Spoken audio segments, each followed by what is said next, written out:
The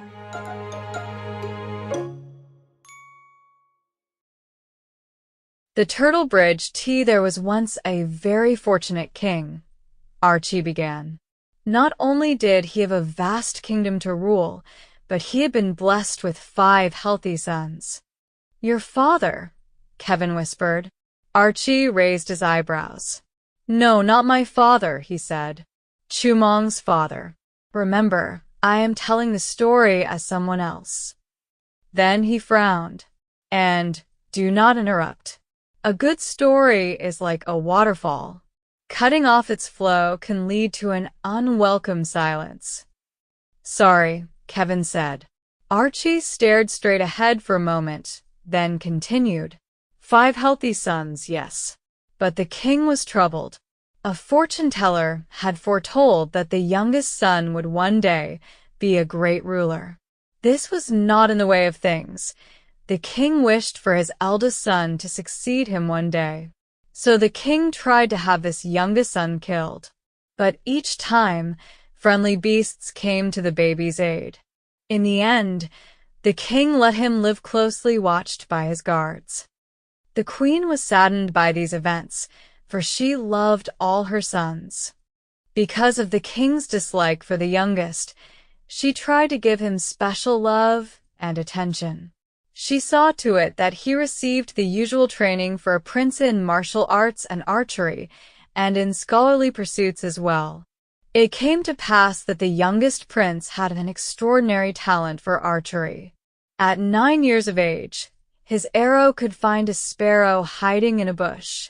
At 15, he could kill a running deer with a single arrow. Never before had anyone seen such ability with a bow.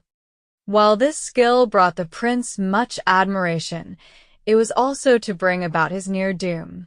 So many warriors admired the prince that the king feared they would one day take the prince's side against him. One day the king called a council with his 4 eldest sons. He told them their youngest brother wished to cheat them out of their birthright and rule over them one day. Archie's voice grew hard. He lied to them. Kevin glanced over, alarmed at the change in Archie's voice. He saw that Archie's fists were clenched, his jaw set. Kevin spoke softly. Someone else is telling the story, remember? Archie inhaled hard through his nostrils and rolled his shoulders. He nodded his thanks at Kevin, and when he spoke again, his voice was calm. The 4 sons believed the lie. They made a plan to lure their brother into the forest and kill him. But the queen somehow learned of their plans.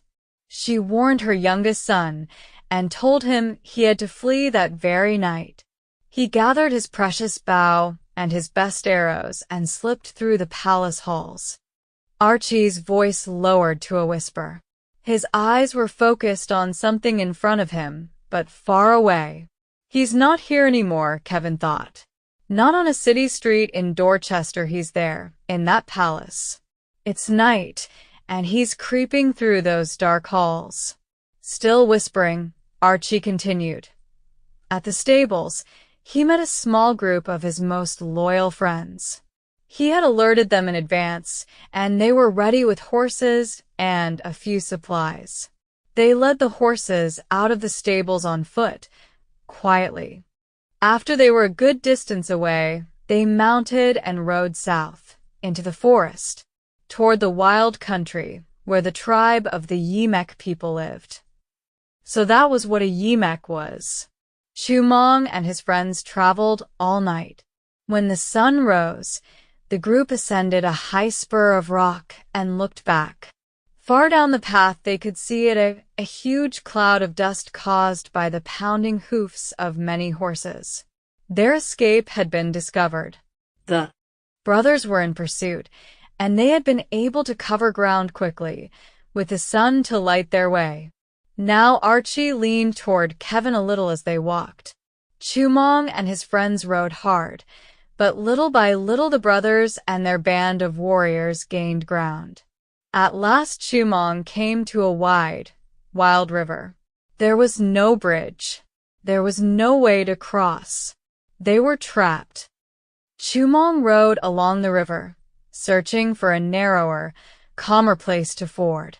The enemies were so close that their shouts could be heard through the forest.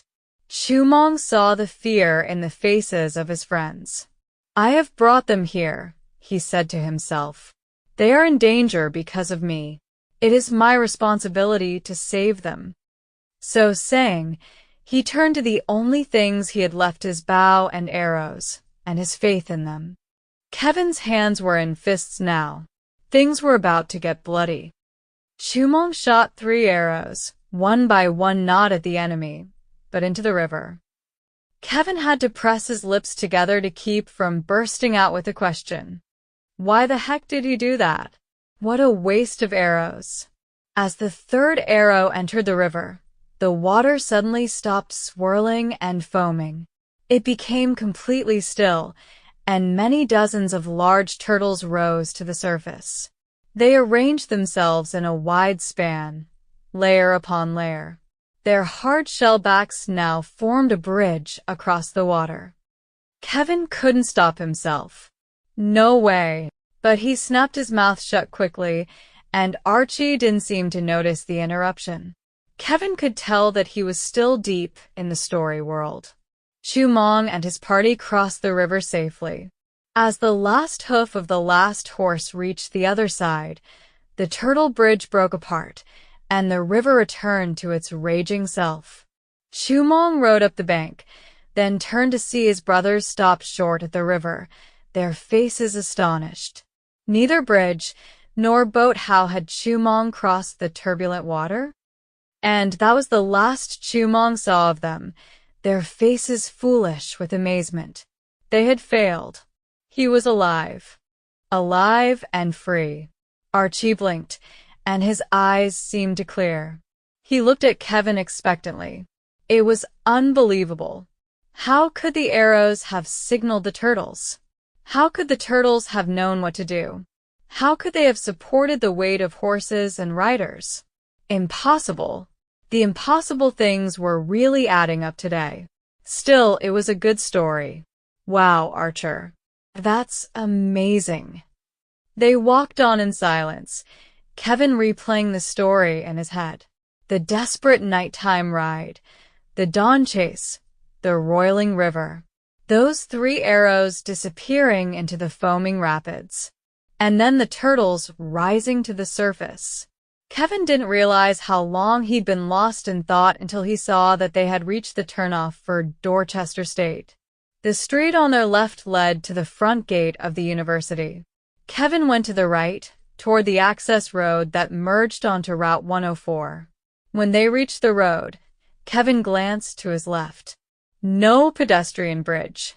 He looked to the right. There it was, more than half a mile away in the wrong direction. There was no other way to cross. They'd just have to double back once they reached the other side. They walked to the bridge in silence, then climbed the stairs. Kevin looked down through the metal grating floor. The cars whooshed by underneath. Wah! Archie exhaled. So fast, your dragon carts. He stopped to watch them for a few moments, shaking his head. Why such haste, I wonder? Kevin hoped Archie was talking to himself because he didn't have a good answer.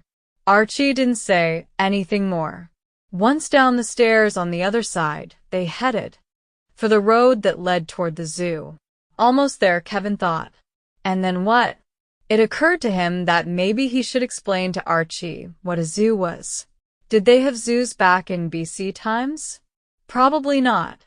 Archer, we're going to a place where a lot of animals live, he began. He had to raise his voice to be heard over the highway's traffic on their left. Archie looked pleased. A place inhabited by many animals, he said. The mountains? But I see no mountains here. A forest, perhaps? No. This is a place where people keep animals from all over the world. They're not wandering around free there in these enclosures, and sometimes they stay in cages, and people come look at them. And they get studied there, too, so we can learn more about them. I have heard something of this. Archie seemed excited. Long ago, the great Chinese emperor Wen Wang created a vast garden for animals on the palace grounds. It was known as the Garden of Intelligence because wise men would go there to discuss questions about the world while viewing the animals. I never dreamed I would be able to visit such a place myself. Well, that was good. Archie knowing about zoos meant he'd be less likely to flip out when they got there. Kevin had been worried that Archie would be confused and maybe upset by seeing the animals penned up instead of roaming free. Zoos had been around a lot longer than Kevin had guessed. He thought maybe they were a modern-day thing. And does a tiger inhabit the garden? Archie asked eagerly. Kevin nodded. But I'm not sure how what was I thinking that once we got there, Archie could just hop on a tiger and go for a ride? Do not concern yourself, young friend. Lead me to the tiger, and we will see what we will see. At last they arrived at the zoo's large parking lot. Kevin stopped walking. He had to tell Archie something that he might not like. Archer, I'm pretty sure they're going to have a rule that you can't take your bow and arrows in there with you, Kevin said. You can stay outside here, like you did before, and I'll go in and check things out. But if you want to come with me, we'll have to ditch the bow and arrow somewhere. Archie crossed his arms and frowned, but Kevin was getting to know him better. He's not angry at me. He's angry about the rule. Then he began walking along the edge of the parking lot. Kevin followed him. I will enter, Archie said over his shoulder. For at least a short while. It is not often that one has a chance to visit a garden of intelligence. There was a big garbage can in one corner of the lot. It was empty except for a couple of plastic bags. Archie put the bow and the quiver into the bags. Kevin moved to help him, but Archie stopped him with a glare. Oops. I forgot. No one else is allowed to touch his bow and arrows. Archie put the bags carefully into the garbage can. Then he stepped back and stared critically at the can, as if judging whether it was worthy to hold his precious weapons. We will not linger in the Garden of Intelligence, he declared. I cannot be long parted from my bow and arrows. Already I feel a sense of unease at being separated from them. He turned and marched toward the zoo entrance, Kevin trotting behind him.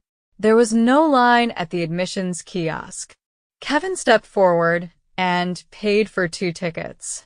$1 for students, $4 for adults. He used a $10 bill, which was all the money he had left, and got $5 back in change. This was turning into a costly expedition. He held his breath as they walked past the ticket taker, but she hardly seemed to look at them. She probably thinks it's some kind of martial arts outfit. I guess she's seen a lot stranger things before. The zoo wasn't very large, and Kevin knew exactly where the big cats were. They took the walkway to the right, and in less than a minute were standing in front of the tiger enclosure. Farthest away from them was the indoor complex. It included the big roofed cages and an exhibit about wild cats. The cats could go from the cages to the outdoor area whenever they wanted. Outside the complex was a large open space flanked by 2 high concrete walls. There were huge flat rocks and big logs for the tiger to climb and lie on. On the left side, the branches of a tall tree in the next enclosure reached out over the wall. On the right, there was a sort of jungle area with a bunch of smaller trees. The ground sloped down to a water-filled moat, which ended in another sheer concrete wall. This wall was topped by chain-link fencing, and from the walkway you could look through the fence and across the moat. Kevin didn't see a way to get past all those barriers, if indeed Archie was planning to try something as crazy as riding a tiger. There were hardly any visitors at the zoo on such a cold, gray day. And there weren't any school groups, either, same as at the museum. It was just the 2 of them. There he is, Archie whispered. He wasn't pointing, just staring at the little jungle in the corner. It took a few moments for Kevin to figure out what Archie was seeing. A big tiger lying underneath the trees, his stripes blending in with the trunks and bare branches. Kevin glanced at the brass plaque on a little stand in front of the fence. Ramen, it said. That must be the tiger's name. Indian Tiger Panthera tigris. Male. Born March 25, 1996, at the San Antonio Zoo. Could Archie tell from this distance that the tiger was male? Or was that just a lucky guess? He has lately come into his full adulthood. Archie was still whispering, as if he was in church or something. Wow, the guy really did know a lot about tigers. Now Archie began examining the enclosure. His brow was furrowed, his eyes narrowed. He looked at the perimeter inch by inch. Then he peered down through the chain-link fencing at the concrete wall and the moat below. Man, he can really concentrate. Kevin stared down into the moat, too. The water was green and murky-looking. He could see part of the big tree reflected on the surface. Kevin raised his head to see what Archie was looking at now. Archie was gone. Archer. Kevin looked around, but the man was nowhere in sight. Oh, geez. He hasn't gone wandering off on his own, has he? How the heck did he get away without me noticing? Kevin hurried back to the zoo's entrance, searching for Archie the whole way. Then he retraced his steps and returned to the tiger viewing area. That had always been his parents' rule when he was little. If he got lost, he was supposed to go back to the last place they'd been together and wait there. Not that Archie would know the rule, but Kevin didn't know what else to do. In the few minutes it took him to walk to the entrance and back, he went from feeling puzzled to worried to almost angry. Why didn't he tell me where he was going? Kevin reached the tiger enclosure, his eyes still darting everywhere. At last, he caught a glimpse of Archie, but it wasn't all of him. It was just his head and shoulders, visible beyond the indoor complex. Archie appeared to be floating in midair.